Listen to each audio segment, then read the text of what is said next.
रे माझा मितवा मालिकेच्या आजच्या भागामध्ये आपण पाहणार आहोत की आता गुरुजी आलेले असतात. गुरुजी अचानक का आलेत ना काहीच माहिती नसतं आणि त्यामुळेच आता इकडे मात्र सगळ्यांनाच प्रश्न पडतो की गुरुजी असे अचानक का आले आहेत. त्याच वेळेला गुरुजी म्हणतात की मला येणं भाग होतं आणि त्यामुळेच मी खरं तर आलेलो आहे तुमच्याशी जरा बोलायला. मग आता नेमकं काय झालं आहे बोला ना गुरुजी, काही प्रॉब्लेम आहे का असं देखील आता गुरुजी विचारलं जातं. तेव्हाच ना गुरुजींना आता सांगितलं जातं की हो प्रॉब्लेम तर आहे. मग काय प्रॉब्लेम आहे या सगळ्या काही गोष्टी ज्या आहेत ना त्या पूर्णपणे कसून चौकशी करून विचारल्या जातात. मग तेव्हाच गुरुजी सांगतात की तुमच्या घरात एक विघ्न दिसते. म्हणजे आम्हाला कळलं नाही खरं, कारण ना आमच्या अर्णवेश्वरीच्या आयुष्यात ना सतत काही ना काही दुःख सध्या वाटेला येत आहेत. पण हे सगळे काय येत आहेत, कशासाठी येत आहेत ना काहीच कळत नाही आहे. यावर काहीतरी उपाय आहे का? मग तेव्हाच ना गुरुजी म्हणतात की हो तेच सांगायला मी आलेलो आहे. आणि मग आता काय नेमकं घडणार आहे सांगू शकता का? खरं तर आता अर्णव आणि ईश्वरीला ही स्पर्धा खूप जास्त गरजेची आहे. मग ही स्पर्धा ते जिंकू शकतात की नाही हेही आता अंजलीने विचारलेलं असतं. तेव्हाच ना येथे नम्रता आणि त्यासोबत आकाशही उभे असतात. तेही आता हे सगळं काही ऐकत असतात. तर वरून ईश्वरी हे सगळं ऐकत असते, कारण तिलाही आता धक्का बसत असतो हे सगळं ऐकल्यानंतर. आता विचार करत असते की हे सगळं काही काय झालं, या सगळ्या काही गोष्टी अशा व्हायला नको होत्या असाही विचार ना ती आता करू लागते. तेच आता गुरुजींचं बोलणं सगळेजण अगदीच ना व्यवस्थितपणे ऐकत असतात, कारण गुरुजींनी आता सांगितलेलं असतं की काही झालं ना सुद्धा तुम्हाला व्यवस्थितपणे हे करावं लागणार आहे. मग आता अंजलीचा प्रश्न असतो की ही स्पर्धा नक्कीच जिंकायला होईल ना? हो का नाही? ही स्पर्धा जर या व्यवस्थित पर्यायाने केली ना तर हे नक्कीच ही स्पर्धा ना जिंकू शकतात हे देखील आता म्हटलेलं असतं. मग आता नेमकं काय करावं लागणार आहे हेही आता विचारलं जातं. मग तेव्हाच ना गुरुजी सांगत असतात की तुम्हाला काही गोष्टी ना व्यवस्थित कराव्या लागणार आहेत, तेव्हा ही स्पर्धा मग तेच जिंकणार आहेत. यावर आता कोणाचाही हक्क नाही आहे. फक्त तेच ही स्पर्धा जिंकू शकतात, पण जेव्हा वाटेतल्या अडचणी दूर होतील ना तेव्हा. मग आता दुसरीकडे पाहायला मिळत असतं की नम्रता म्हणत असते की गुरुजी जर आमच्याबद्दलसुद्धा सांगा ना, म्हणजे आम्हीसुद्धा ही स्पर्धा जिंकू शकतो का? तेव्हा गुरुजी आता नम्रताला म्हणतात की सॉरी पण मी तुम्हाला ओळखलं नाही. तेव्हाच ना आकाश सांगतो की ती माझी बायको आहे. तेच आता मामाही सांगतात की ती माझी सून आहे, म्हणजे आताच नुकतंच लग्न झालं आहे. मग तेव्हाच ना गुरुजी सांगत असतात की तुम्ही पाटील आहात आणि मी शिर्के घराण्याचा कुलरक्षक आहे, त्यामुळे तुमच्या कोणत्याच गोष्टी आहेत ना मी सांगू शकत नाही. मग आता तेव्हाच ना नम्रता शांत बसते. मग इकडे आता विचारलं जातं मग पुढे काय करायला लागेल, कसं करायला लागेल ते तुम्ही फक्त सांगा. गुरुजींना ईश्वरी बोलत असते, कारण ईश्वरीने सुद्धा हे ऐकलेलं असतं. ईश्वरीला वाटत असतं की जर आता आपल्याला आपलं घर आणि वाचवायचं असेल तर त्यासाठी काहीतरी झालं तरी या सगळ्या काही गोष्टी कराव्या लागणार आहेत. काही प्रॉब्लेम यायला नको असंच वाटत असतं. म्हणूनच मग आता ती म्हणत असते की ज्या ज्या काही गोष्टी करायच्या आहेत त्या सांगा. मग तेव्हाच ना गुरुजी आता सांगायला सुरुवात करतात. गुरुजी म्हणत असतात की खरं तर तुम्हाला दत्त महाराजांच्या मठात यावं लागेल आणि तिथे जाऊन तुम्हाला यज्ञ अभिषेक ह्या सगळ्या काही गोष्टी कराव्या लागणार आहेत. हे सगळं जेव्हा आता गुरुजी सांगतात तेव्हा मात्र आजी आता म्हणत असतात की या सगळ्यासाठी खरं तर ना आमचा अर्णव आहे जो तयार आहे की नाही हे खरं तर माहीत नाही, कारण अर्णवचं ना काहीच सांगता येत नाही. त्याची थोडी भीतीच वाटते, कारण तुम्हालाही माहितीच आहे गुरुजी की अर्णवला या सगळ्या गोष्टींवर सध्या तरी विश्वास नाही आहे. म्हणूनच थोडी ना आता भीती वाटायला लागते, म्हणजे कसं होईल सगळं काही ठीक तर होईल ना. म्हणूनच मग आता गुरुजी म्हणतात की बघा मी तुम्हाला माझ्या परीने जितके प्रयत्न करता येतील त्याबद्दल सांगितलं आहे. इथून पुढे तर तुम्ही डिसाईड करा की कसं काय करायचं आहे. इथे आता वल्लरीच्या डोक्यामध्ये प्लॅनिंग सुरू होतात, कारण वल्लरीला ना काही झालं तरीसुद्धा आता हा प्लॅन सक्सेस व्हायला नको आहे ना. म्हणजे जर यांनी यज्ञ हवन केलं तर नक्कीच ही स्पर्धा हे जिंकतील, पण ही स्पर्धा त्यांना जिंकायला नाही देण्यासाठी ना आता मात्र वल्लरीचे प्लॅनिंग सुरू असतात.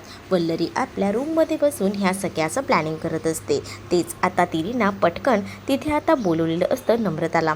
नम्रता तिथे आल्यानंतर विचारते, आई तुम्ही मला बोलवलेत का? त्यावर वल्लरी म्हणत असते की हो. पटकन दार लावून घे. मग आता नम्रता दार वगैरे लावून घेते.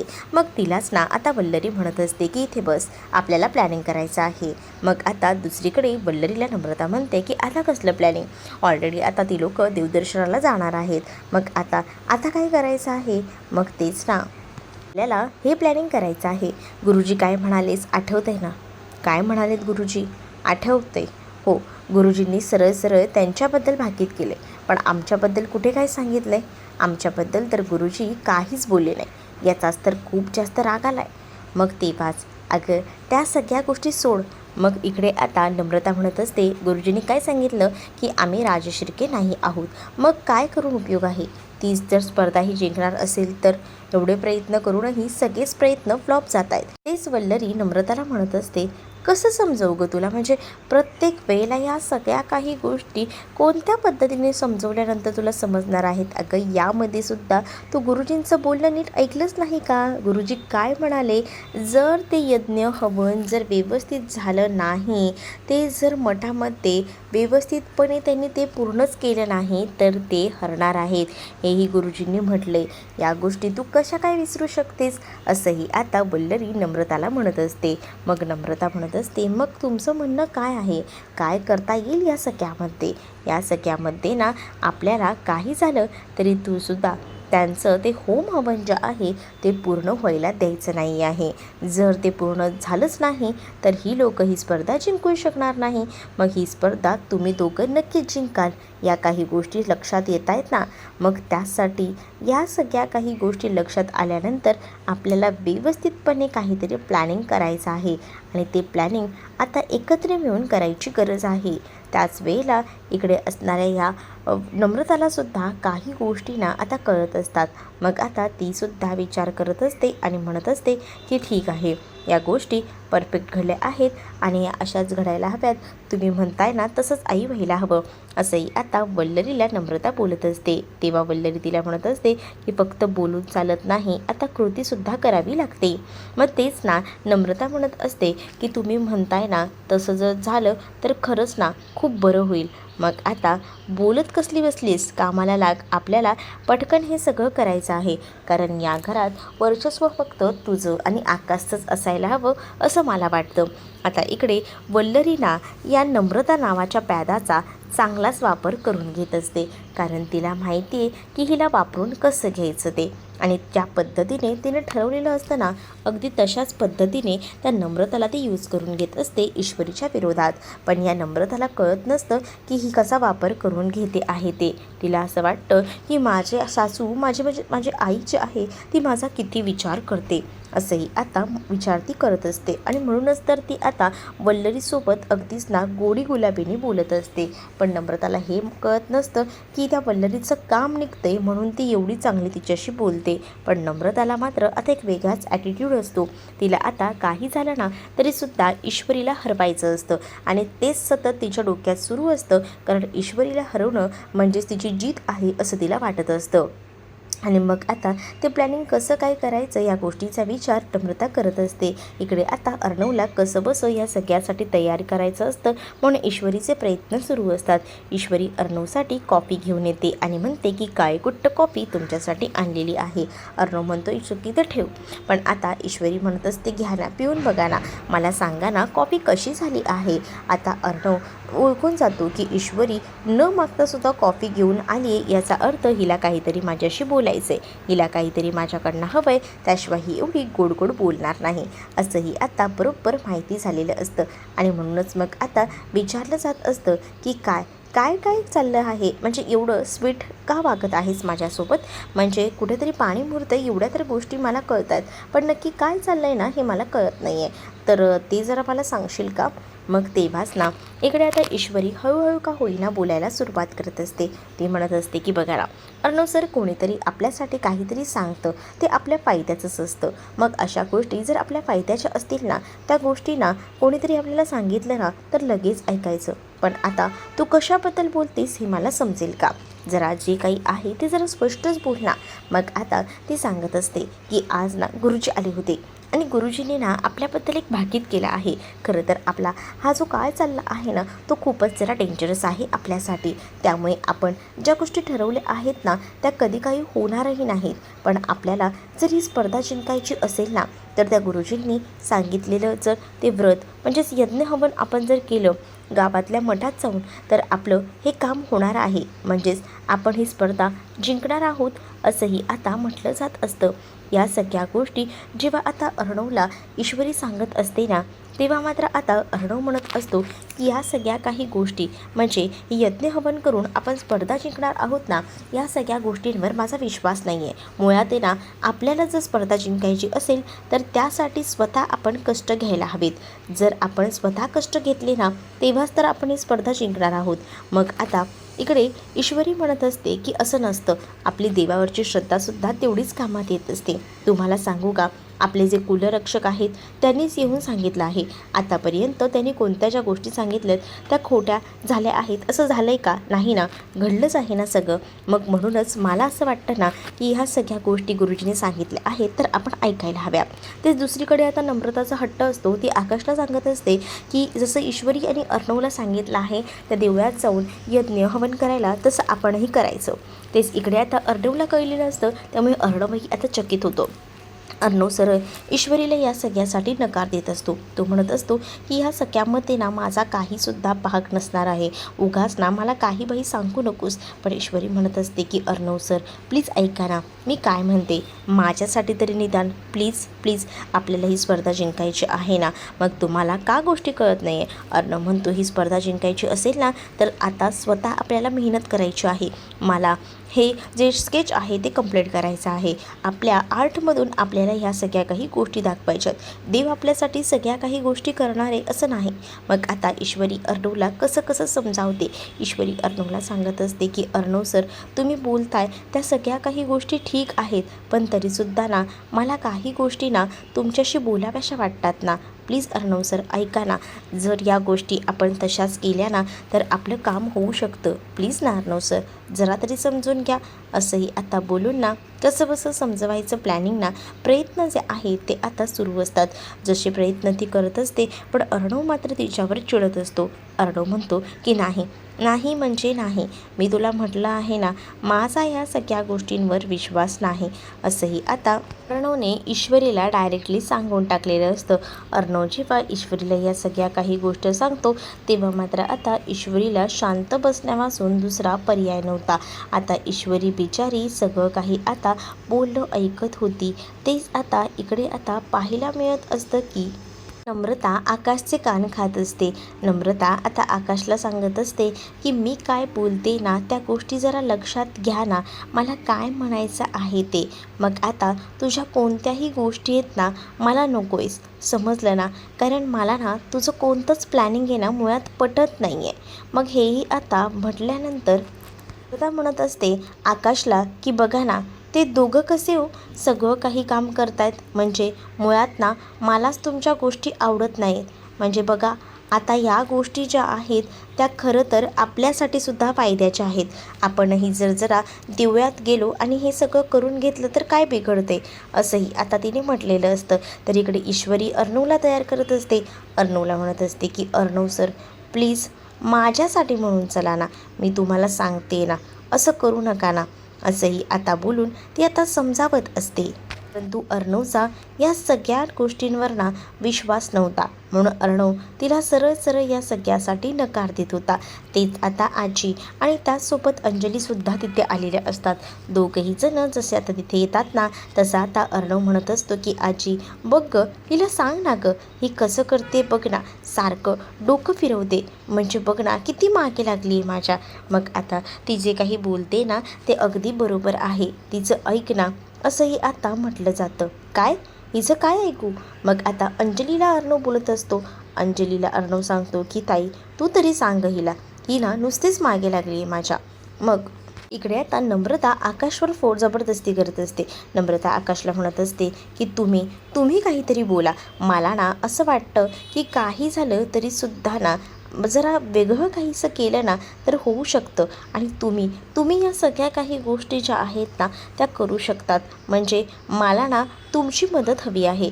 तुम्ही जर सोबत असाल तर आपण आहे ना काही झालं तरीसुद्धा यावर करून जिंकू शकतो. पण तुला कळतंय का, गुरुजींनी फक्त त्या सगळ्या काही गोष्टी ज्या आहेत ना त्या अर्णव ईश्वरीच्या बाबतीत सांगितल्यात. मग तू का सिरियस होतेस या सगळ्या बाबतीत? असंही आता आकाश तिच्यावर ओरडून बोलत असतो. तेच दुसरीकडे आता आजी देखील इथे अर्णवला समजावत असते. अर्णवला म्हणत असते की अर्णव, तुला समजतात का काही गोष्टी? ऐक ना, मी तुला काय बोलते, जरा माझ्या काही गोष्टी ना लक्षात घे, असंही आता म्हटलं जात असतं.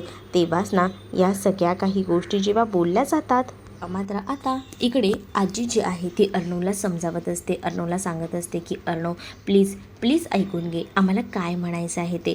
अर्णव म्हणत असतो की आजी, मला ह्या सगळ्या गोष्टी बरोबर नाही वाटत ग.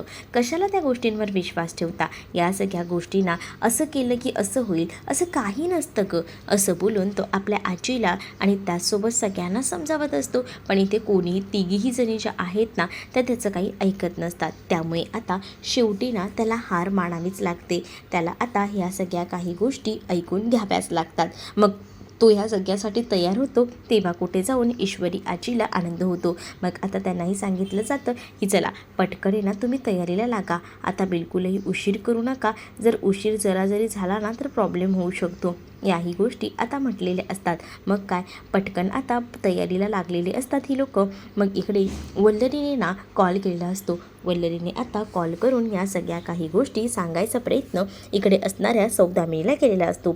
सौदामिनीला वल्लरी सांगत असते की तुम्हाला एक गोष्ट माहिती आहे का, तुमच्या पाठोपाठ ना आता देवाला सुद्धा साक्षात असंच वाटतंय की ही जी स्पर्धा आहेत ना ते अर्णव ईश्वरी जिंकायला नकोत. म्हणजे मला कळलं नाही, जे काही मुद्द्याचं आहे ना वल्लरी ते बोल, असंही आता म्हटलं जातं.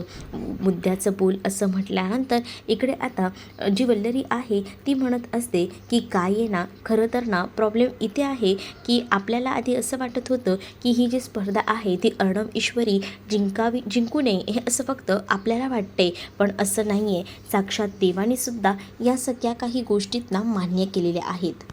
तेव्हाच ना इकडे सौदामिनी म्हणते की स्पष्ट सांग. मग वल्लरी तिला आता या एकूण एक गोष्टी ज्या आहेत ना त्या सगळ्या काही स्पष्ट सांगायला सुरुवात करते. आणि मग आता जेव्हा गुरुजींनी हे सगळं भाकीत केले म्हटल्यावर आता इथे असणारी ही जी सौदामिनी आहे ती सुद्धा खुश होते. कारण वल्लरीने सांगितलेलं असतं, कारण ते गुरुजी जे आहेत ना ते बोलतात ना ते प्रत्येक वेळेला त्या सगळ्या काही गोष्टी आहेत ना अगदीच तंतोतंत खऱ्या होतात.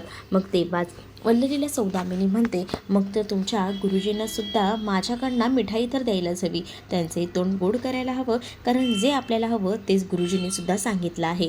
मग आता गुरुजींनी तुला सांगू का, हेही सुद्धा सांगितलं आहे की आपल्याला ना त्यांच्यावर लक्ष ठेवायचं आहे, कारण त्यांचं हे यज्ञ कसं पूर्ण होणार नाही ना याकडे विशेषतः लक्ष घालायचं आहे, असंही आता म्हटलं जात असतं. मग जेव्हा या सगळ्या काही गोष्टी जेव्हा बोलल्या जातात ना तेव्हा हो मला कळत आहेत, या सगळ्या गोष्टींमध्ये आपण विशेष लक्ष द्यायला हवं, पण त्याची काळजी तू करू नकोस असं सौदामिनीला ती म्हणत असते. कारण ऑलरेडी हे काम करण्यासाठी मी एका माणसाला ठेवलेलंच आहे, असंही आता ती म्हणत असते. तेव्हा सौदामिनी म्हणते की कामामध्ये कोणतेही प्रॉब्लेम नको आहेत आणि मग हे काम झालंच पाहिजे, असंही आता सौदामिनी जी आहे ती वल्लरीला बोलत असते. सौदामिनी जेव्हा वल्लरीला ह्या सगळ्या काही गोष्टी बोलते ना तेव्हा मात्र आता वल्लरी म्हणत असते की तुम्ही काळजीच करू नका, आपलं काम झालंच म्हणून समजा. तर इकडे आता अर्णव ईश्वरी जायला निघालेले असतात. त्यांच्या बॅग वगैरे पॅक्स झालेले असतात. आणि मग तेव्हाच इकडे सगळीजणं अर्णव ईश्वरीला सांगत असतात की इथली काही काळजी करू नका, सगळं काही निवांत होऊ दे, व्यवस्थित होऊ दे, आणि जसं तुमचं होम हवन झालं की आम्हाला कळवा, असंही आता सांगितलं जातं. त्यावर आता अर्णव ईश्वरी निघालेले असताना आजीसुद्धा काही गोष्टी त्यांना व्यवस्थित सांगत असते. आजीही आता या सगळ्या काही गोष्टी व्यवस्थित समजावून सांगते. आजीला आता ईश्वरी म्हणत असते की आजी तुम्ही काळजी करू नका, आम्हाला जेवढं सांगितलं आहे ना तेवढं सगळं आम्ही पूर्ण करणार आहोत, कारण काही झालं तरीसुद्धा आपल्याला ना कुठेही प्रॉब्लेम यायला नको, यासाठी मला असं वाटतं की ही स्पर्धा जिंकलो तरच आपलं घर, आपलं हे सगळं काही अस्तित्व आपल्याबरोबर असणार आहे, आणि जर तसं नाही झालं तर प्रॉब्लेम होईल. पण तुम्ही टेन्शन घेऊ नका, मी आहे ना, आपण करूया हे सगळं काही मॅनेज, असंही आता म्हटलं जात असतं. आता अर्णव ईश्वरी जात असताना आकाशही मुद्दामून त्यांची मजा घेत असतो, कारण अर्णव कधीच या सगळ्यासाठी तयार होणार नाही हे माहिती होतं, पण ईश्वरीने चक्क त्याला तयार केलेलं होतं. त्यामुळेच आता सगळेजण अर्णवची मजा मस्करीसुद्धा करत असतात. तेच आता दुसरीकडे आपल्याला पाहायला मिळत असतं की इकडे मामा जो आहे ना, तो ह्या सगळ्या काही गोष्टी आता सांगत असतो. मामा म्हणत असतो की व्यवस्थित जा आणि काळजीने सगळं काही करा. मामानेही काही इन्स्ट्रक्शन दिलेले असतात, ते इन्स्ट्रक्शन आता फॉलो तर अर्णव आणि ईश्वरी करणारच असतात. त्याचबरोबर वल्लरीसुद्धा तोंड देखलं का होईना आता बोलत असते की तुम्ही व्यवस्थित जा आणि व्यवस्थित या, इथली बिलकुलही काळजी करू नका, तुम्हाला जे सांगितलं आहे ना व्रत ते पूर्ण करा, असं देखील आता म्हटलेलं असतं. मग तेव्हाच हो हो मामी काळजी करू नका, आम्ही येतो, असं बोलून आता तिकडनं ते दोघंही जण जे आहेत ना ते आता बाहेर पडत असतात. आजीसुद्धा अर्णवला जाताना म्हणत असते की काळजी घ्या, व्यवस्थित सगळं काही करा.